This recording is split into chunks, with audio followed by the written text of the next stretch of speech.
You know, being a kid when Yu Yu Hakusho first aired in the early 2000s, it felt like it was a matter of luck trying to view the episodes in the right order. One week you could be watching Yusuke trying to solve his first case, and the next he might be somewhere in the dark tournament. And in between all that as a viewer, you're clearly missing a lot of context. That's exactly what it feels like watching the live-action version of Netflix's Yu Yu Hakusho. It's a rushed mesh of contextless highlights of the anime's more significant moments that has none of the strength, wit, or passion to carry the legacy of its hand-drawn predecessor. Albeit, other than a few well-choreographed action sequences with some solid special effects, the only decent thing to come of this are the people who have never seen the anime will be more inclined to watch it, while those who already have will only be reminded of how much they love the original series.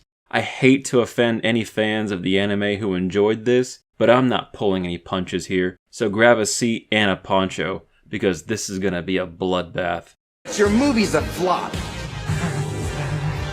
I'm assuming you won't mind too much if I make a few changes.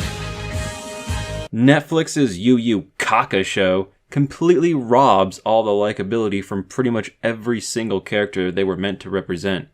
Yusuke is relentless with his display of being a punk kid and is missing his goofy and childlike sense of humor, along with his savvy comebacks that made him so charismatic. And to think I was scared of the mighty King Yama! Well, to be more exact, I am the mighty Kuwabara, and I am the son of King Yama. Even though I appear to be a child, I've been around over 50 times longer than you have, so watch your mouth when you speak to me. So it takes hundreds of years to move past a diaper. Can't you show an ounce of decency? The only trait they managed to capture is that he's a good person, but ultimately, this Yusuke is boring and bleak. Moreover, he's in no way inspiring. Case in point, there's very little show of the character's brazen rebellion towards authority, with it glossed over to be treated as a kid with a bad attitude rather than a person who is tired of everyone around him telling him what to do and who he should be. You people are all alike, trying to take control of me and tell me how I am. You're wrong! I also have a bone to pick with the way he fights, because Yusuke has a very unique fighting style. He's the kind of guy who pulls a win out of his ass, while not being afraid to look stupid doing it either. He may not be the smartest guy, but he knows how to think on his feet. He's also very aggressive during a match. Just look at this machine gun!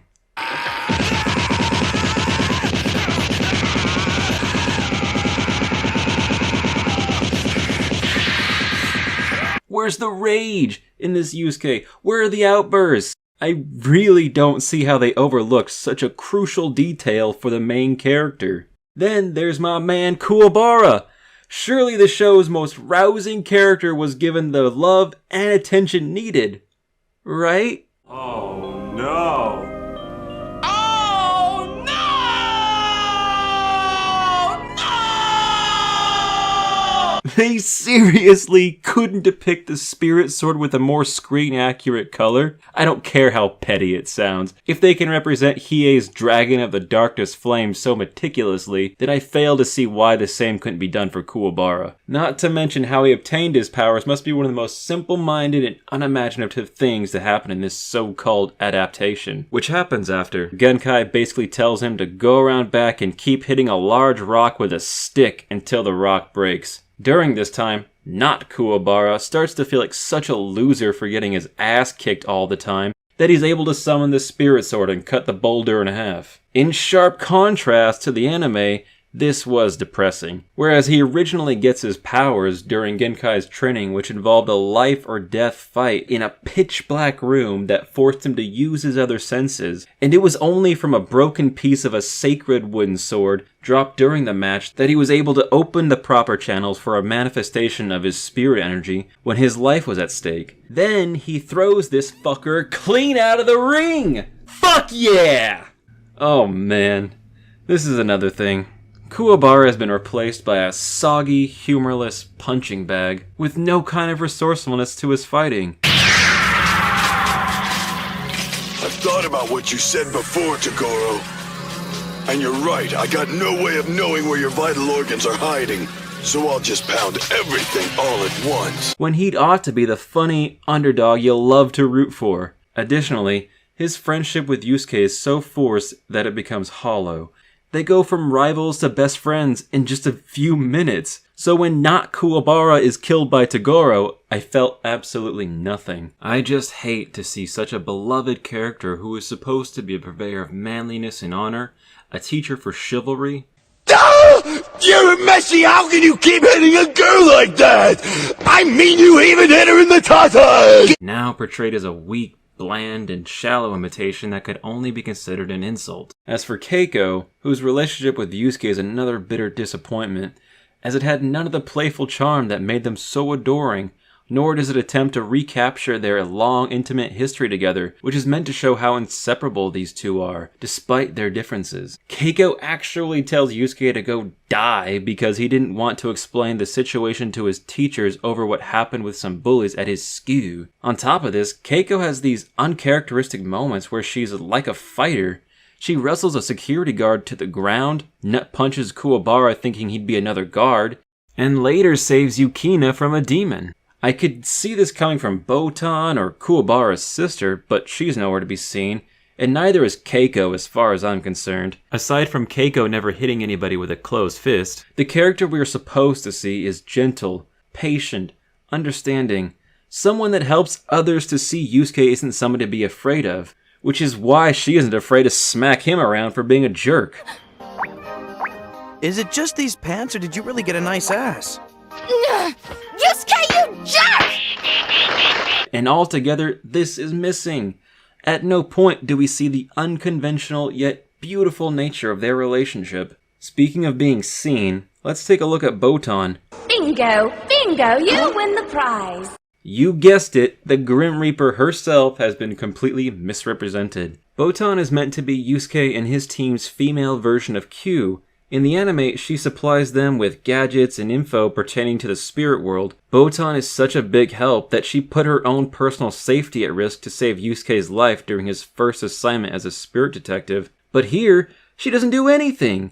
Simply put, she tells Yusuke he's dead, brings him to the spirit world, tells him he's a spirit detective, then kindly fucks off in the background for the rest of the show. Just to give an idea of how useless she is in the spirit world, Botan is seen escorting Yusuke over the River of Styx in a painfully slow-moving boat. Fun fact, just a little trivia here. That Botan can fucking fly! The last person I'll be going into detail over is Atsuko, Yusuke's mother. The anime barely touches on her, so I'm surprised this was done so poorly. Atsuko has no emotion just about in every scene she's in, and the whole time acts like she's waiting for a bus. Then, when Yusuke dies, she acted at his wake like that bus never showed up. Other than the scene with Keiko, there's no resemblance of a grieving mother, especially not from the one she was supposed to personify. Originally, Atsuko is a single alcoholic mother who has a strained relationship with her son. Still, this didn't keep her from falling apart after Yusuke's death, where the display of emotion in the anime runs deep. With her being in drunk hysterics and bitterness over the way he sacrificed himself, she's so inconsolable that the thought of her son dying a hero isn't enough to comfort her, and I've got to say, that is some really powerful stuff. Sadly, none of that carries over. Instead, we're given someone about as interesting as a wet newspaper. When you get right down to it, Netflix's take on Yu Yu Hakusho is a complete corruption of what was first intended, as it avoids build-up of any kind and circumvents many of the anime's high points. Right away, they cut out one of the best parts, involving Koenma giving Yusuke the golden egg in order to test his character, which would feed off his emotions and determine if he was indeed a good fit to be a spirit detective. Because surely Koenma wouldn't just give someone such an important job after a lifetime of misdeeds based on one good action, would he? Oh, wait, he did do that. Shoot. Which, of course, meant we didn't get to see Yusuke self-sacrifice what he thought was going to be his only chance at another life to save Keiko from the fire. Alternatively, he does some bullshit spirit energy lift on a falling roof beam, which goes against the rules that ghosts can't interact with the real world. Nor has the concept of spirit energy been explained to this point. The only reason I had any clue of what was going on is because I'm so familiar with the initial show, which is exactly why having Yusuke go from his first case straight to fighting a powerhouse like Toguro is absolute insanity if you've ever seen the original concept. Plus, Genkai's training to prepare Yusuke only reflected an ounce of the real thing. It's expected she'd push him nearly to death, making sure he'd be ready for the spirit orb, because it was said to be strong enough to power a city block, and if he couldn't handle it, then his body would explode. Of course, rather than have all that excitement, she just bloop, drops it in him and he was good to go. Oh yeah, that reminds me. Hiei's backstory for the Jagan Eye is also oversimplified because no time for emotion, just gotta keep things moving. I had a feeling Hiei's story was going to be changed due to the fact he was originally intended as a one-time villain, but he was such a fan favorite that he was made a regular. Although, I don't understand why this came at the price of telling how he gets the Jagan Eye. Hiei has described it as one of the most painful experiences in his life, and it's just tossed aside like people wouldn't want to see the operation later down the road. So instead, we are treated to Hiei giving himself a little cut to obtain the eye. Ooh, that's smart. Need a band-aid? There is just no weight to any of these moments, from Yusuke being brought back to life, to fighting Toguro, to Genkai's death. None of it has any sway here because it was already done better 30 years ago. I just can't understand the point if they aren't going to retell the story faithfully, or at the very least retell it in a way that's just as good. If not, then why bother at all? I mean, other than a few decent action scenes, what did we get out of this? There's more to this show than just people getting punched in the face. People are supposed to get a sense of wonder and confusion about the spirit world, while being shocked at the variety of demons and how much stronger the next one is than the last. People are supposed to be moved by how tethered Yusuke and his friends are, and how far they've come from rivals to friends. All the world building and lore involving the supernatural, the demon hierarchy, as well as spirit and demon energy have been stripped away, leaving the whole thing feeling empty. I could literally go on and on about how they screwed this up.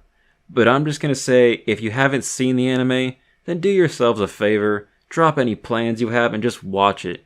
I promise you, you won't regret it. And if you already have, well, then I'd say it's time to refresh your memory. That's all I've got to say. If you made it this far into the video, be sure to hit that like and subscribe button so you can stay tuned for my next review. Take care.